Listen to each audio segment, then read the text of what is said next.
Apakah yang dimaksud dengan nuzulul Quran? Nuzulul Quran ini istilah sebenarnya yang digunakan. Nuzul artinya turun ya, turunnya Al-Quran. Dikatakan malam nuzul Al-Quran, sebenarnya ini tidak ada. Kalau dalam syariat kita cari tidak ditemukan malam nuzul Quran.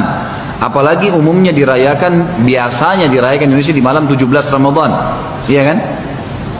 Padahal Allah menjelaskan Al-Quran itu turun, inna anzalnahu fi Lailatul Qadar, itu malam keberapa?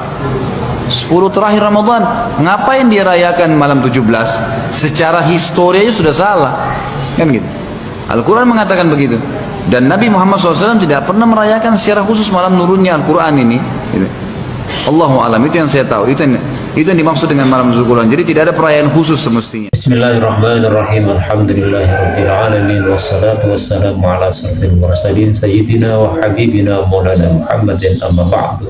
Dalam persoalan nuzulul Quran yang diperingati tiap tahun pada tanggal 17 oleh semua umat Islam dan korelasinya dengan pembahasan Lailatul Qadar, sebelum kita memutuskan sebagaimana yang diungkapkan oleh Bapak Khalid Peselama tadi, maka kita harus memahami turunnya Al-Quran yang terjadi dalam dua tahap. Proses turunnya Al-Quran ke dalam dua tahap ini sudah disepakati oleh para ulama. Pertama, kita bahas terlebih dahulu tentang dua fase turunnya Al-Quran. Baru yang kedua, kita mengambil kesimpulan bagaimana sebenarnya terkait dengan nuzulul Quran atau peringatan nuzulul Quran yang digelar pada tanggal 17 Ramadan dan korelasinya dengan Lailatul Qadar yang biasanya, kata para ulama, terjadi pada 10 hari terakhir bulan Ramadan. Fase turunnya Al-Quran terjadi dua kali. Pertama, yaitu dari Lauhul Mahfuz ke Baitul Izzah. Nah, untuk turunnya Al-Quran fase pertama ini secara keseluruhan, dan inilah yang terjadi pada malam Lailatul Qadar.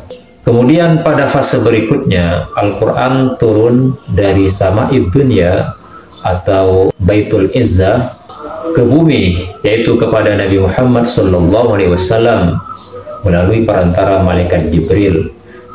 Dan turunnya Al-Quran yang fase kedua ini mufarrokon, yaitu secara gradual, tidak jumlatan wahidah, dan itu berlangsung selama 23 tahun sesuai dengan kejadian-kejadian. Untuk dalil Al-Quran yang turun pada fase kedua ini secara mufarrokon, yaitu firman Allah Subhanahu wa Ta'ala, a'udzubillahi minasyaitonirrajim, wa Qur'anan faraqnahu litaqra'ahu 'alan nas 'ala mukthin wa nazzalnahu tanzila. Inilah yang kemudian menjadi diversitas antara Al-Quran dengan kitab suci yang lain. Kalau turunnya Al-Quran mengalami dua fase, yaitu fase yang pertama dari Lauhul Mahfuz ke Baitul Izzah, dan hal itu terjadi pada malam Lailatul Qadar, sebagaimana surah Inna anzalnahu fi Lailatul Qadar. Kemudian fase kedua adalah dari Sama'id Dunya atau Baitul Izzah ke bumi, ke Nabi Muhammad SAW, sesuai dengan ayat tadi, wa Qur'anan faraqnahu litaqra'ahu 'alan nas 'ala mukthin wa nazzalnahu tanzila. Berbeda dengan kitab suci yang lain seperti Taurat, Injil, Zabur. Kitab samawi yang tiga ini diturunkan oleh Allah langsung jumlatan wahidah, tidak secara mufarraqon maupun munajjaman sebagaimana Al-Quran. Terkait dengan hal ini, Allah Subhanahu wa Ta'ala berfirman, nazzal 'alaikal kitaba musaddiqan lima baina yadayhi wa anzala at-taurata wal injil. Nah, di sini ada dua diksi yang berbeda sekalipun sama-sama ta'diyah, yaitu pertama Allah menggunakan redaksi nazzala, yang kedua menggunakan anzala. Kenapa kalau Al-Quran menggunakan redaksi tanzil yang merupakan masdar dari nazala, tapi ketika berhubungan dengan kitab samawi yang lain, Allah berfirman menggunakan redaksi inzal dari fi'il madhi anzala. Dari sinilah kemudian para ulama menyatakan kenapa ketika Allah berfirman tentang turunnya Al-Quran menggunakan dua redaksi, yaitu anzalah dan nazzalah. Contohnya yang nazzalah yang tadi, nazzala alaikal kitaba musaddiqan lima bayna yadayhi, atau juga dalam ayat inna nahnu nazzalna dzikra wa inna lahu lahafidun. Kemudian selain menggunakan redaksi tanzil, Allah juga menggunakan redaksi inzal. Dalam surah Al-Qadr tadi inna anzalnahu, itu pakai redaksi inzal dari fi'il madhi anzala.